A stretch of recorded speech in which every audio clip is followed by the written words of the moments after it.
Were you active in protests about like educational rights or anything like that during that time, or is that something you even had in the back of your mind? I've always been conscious of the discrimination and how it affects Mexicanos and Hispanics with respect to jobs and employment, and education, of course. And when I was still in law school, I became somewhat involved in the civil rights movement with some of my local friends like Gonzalo Barrientos and Richard Moya, John Trevino, others, so that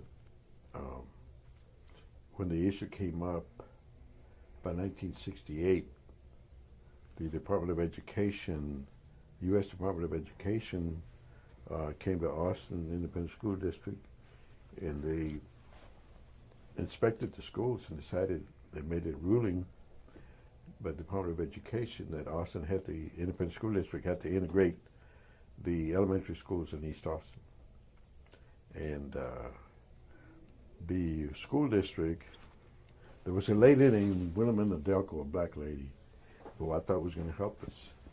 But see, one of the big problems we had during those years of discrimination is that Mexicanos were insistent that they be called white when they were issued a ticket.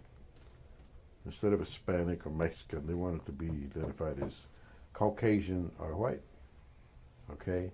And that was pretty prevalent throughout the state of Texas, I guess, and maybe the country. But Wilhelmina Delco turned against us and said, well, since you consider yourself white, you will be used to integrate the black schools in the east side, the elementary schools. So the school district voted to integrate the poor black schools with the poor brown schools. So, blind leading the blind.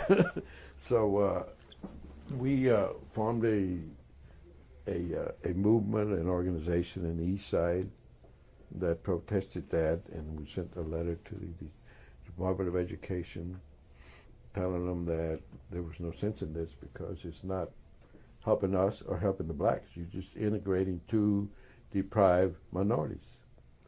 And the Department of Education agreed with us and said, told the school district, you will integrate with white students. And then we went round and round, and then finally we filed a lawsuit. And the lawsuit went back and forth, I don't know if y'all studied the issue, but it went to the Fifth Circuit 3 times, I guess. It went to the Supreme Court a couple of times, and until finally the Supreme Court said, told the Fifth Circuit, you will integrate or enter an order of integration of the schools in Austin.